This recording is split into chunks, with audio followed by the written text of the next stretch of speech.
Hello friends, आप सभी का स्वागत है आपका अपना परिवार आरपी करियर क्लासेस में। आज बहुत ही बड़ी खुशखबरी, यूँ कहे तो जेएसएससी अपने वादे के अनुसार सारा कुछ पोस्ट के लिए आपका वैकेंसी दे रही है।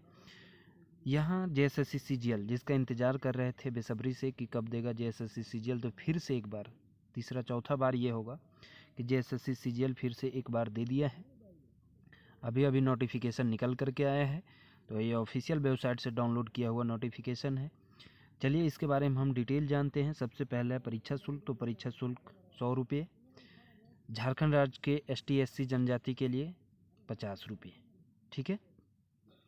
अब यहाँ एक नोट है कि झारखंड समान स्नातक आने की परीक्षा 2022 में सम्मिलित जो कि आवेदन पूर्ण किया गया है, वैसे आवेदकों को यानी कि जो भी जेएसएससी सीजीएल का पहले फॉर्म भरे हैं वो फिर से आपको ऑनलाइन आवेदन देना होगा, किंतु परीक्षा शुल्क नहीं देना होगा।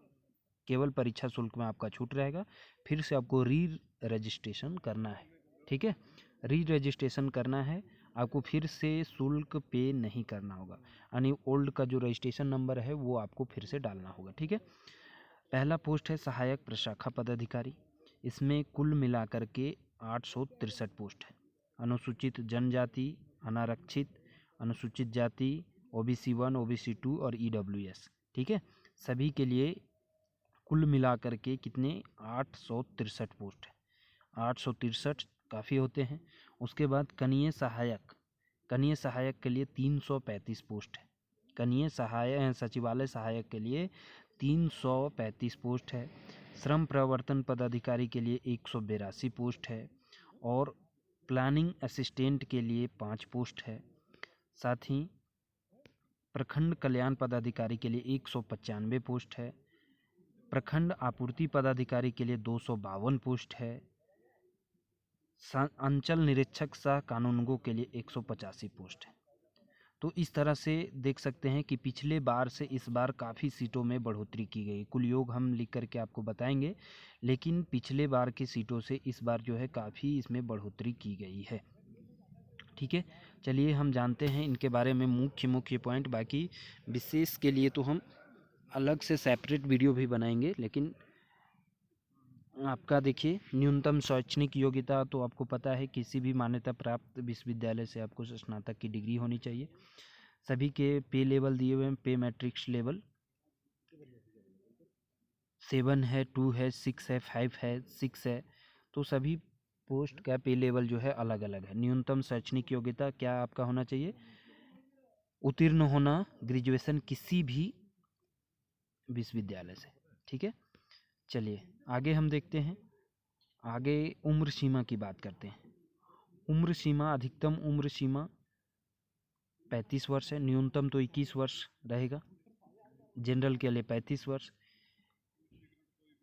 अनुसूची 1 एवं पिछड़ा वर्ग अनुसूची 2 यानी ओबीसी 1, ओबीसी 2 के लिए 37 वर्ष।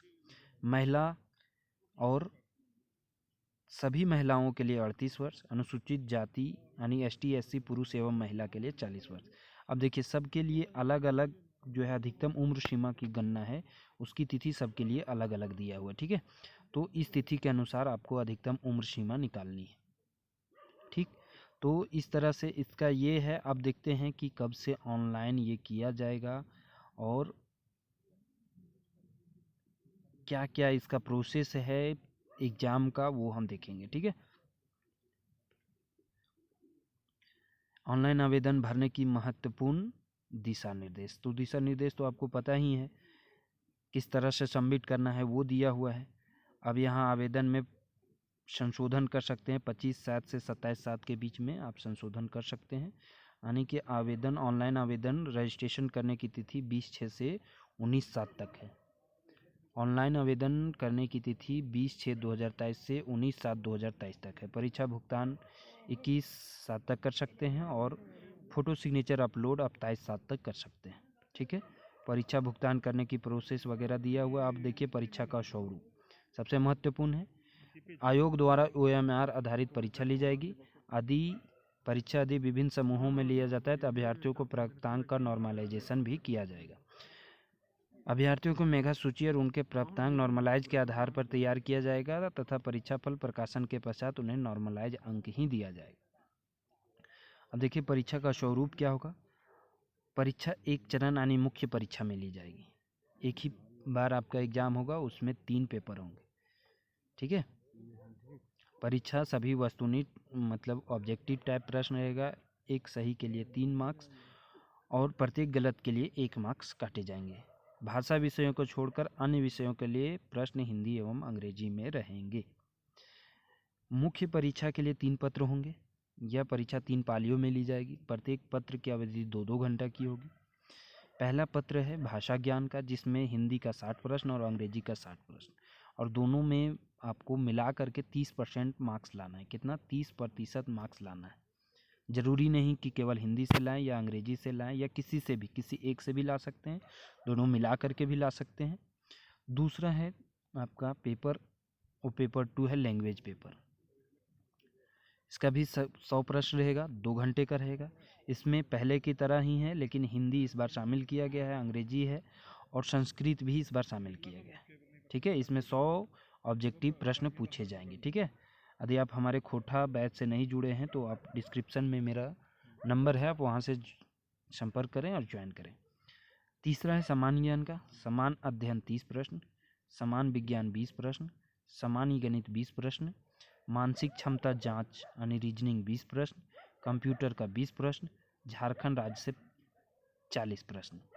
मतलब समान ज्ञान 30, समान विज्ञान 20, 30-20 50 और झारखंड राज्य से 40 यानी 90 प्रश्न ये ही रहेंगे आपका। और कंप्यूटर से 20 प्रश्न यानी 40 प्रश्न केवल मैथ और रीजनिंग से रहेंगे। बाकी 110 प्रश्न जो है समझ लीजिए कि वो जीके ही है, चाहे वो झारखंड जीके हो चाहे साइंस से हो।